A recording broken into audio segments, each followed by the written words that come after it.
Okay, so I'm going to talk to you in this video about how to use visual aids effectively in your persuasive speech. It's important that you're able to engage your audience throughout your speech, and visual aids are a really great way to do this.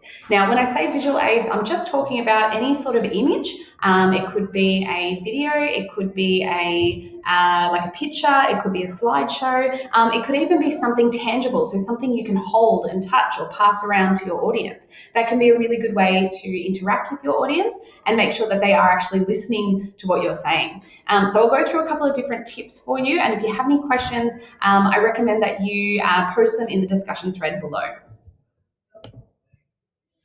Okay, so the first point that I want to make is a visual aid should be primarily pictures, not words. Now, I know when I was growing up and I was learning how to make PowerPoint slides and do presentations, I put a lot of my words, my information into my presentation, and that's not cool. That's not what we want to see when it comes to speeches. So you will be verbally explaining your point of view and vocalizing your persuasive techniques and trying to get your audience to agree with you. You don't need to have it behind you on a slide. It's actually quite distracting, and what people have found is that when there is too much information on a slide behind a speaker, the audience doesn't actually take in a lot of what they're saying. They're too distracted by trying to read and listen at the same time. So I really want you to avoid putting words on your slide. Now, you might have one or two words, and that's okay. Perhaps you have a slogan on a slide behind you saying "No to uniforms."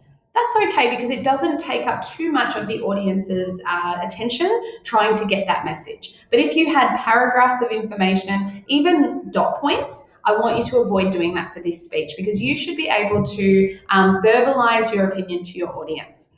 Pictures, of course, are absolutely fine. I'm very encouraged.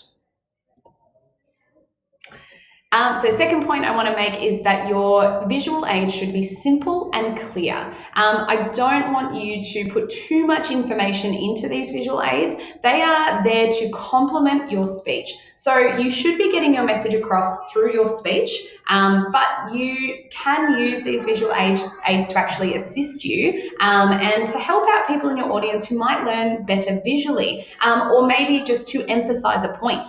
And that does move me on to my third step, is your visual aids can really help you to emphasize the key points in your presentation, in your speech. So perhaps one of your key points is that girls should not have to wear just dresses. They should be able to wear pants to school as well. You might have a picture behind you of a girl wearing a dress looking really sad. And that would be a great way to kind of imply to your audience that girls having to wear a certain kind of uniform and not having a choice makes them sad. So you're not actually saying it, you're not putting the words there, but the picture implies that that's what's happening and it complements your speech. So hopefully that makes sense. If you have any concerns or questions, just make sure that you post in the discussion thread below. It's important that you get this information right the first time so that you can write the best speech possible. So 4, I want you to think of your audience. Now, remember, your audience is going to be your classmates and, of course, me, your teacher as well. How can you make that work for you? How can you make your speech as persuasive as possible to the audience that's going to be hearing it?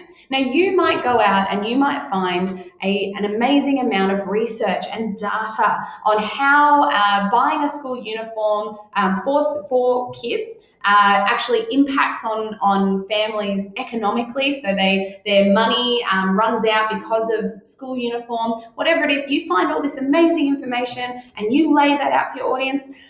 Maybe that's not the right kind of information to give your Year 7 audience. Maybe your Year 7 audience would respond a lot better to just a small bit of evidence and more persuasive techniques. So I want you to think about how you can best convey your message to your given audience. Remember as well that I will be a part of your audience. How can you best convey your message to me as well as your classmates? And lastly, the most important point, I want you to be creative. So giving a speech is all about you as a person. Your speech is different because you're giving it. So you are the one that can put your own stamp on your visual aids. You can put your own stamp on what persuasive techniques you use. And just remember, you have something really amazing to offer that nobody else has.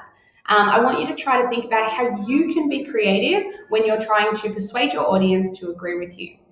So I hope these tips have been helpful. I think that's about it. Yes, no, there's nothing more. I hope these tips have been helpful for you. Like I said, there's a discussion thread below that we can discuss some of the things that have been covered in this video, and also any other questions you might have about your speech. Good luck, and I'm looking forward to hearing them.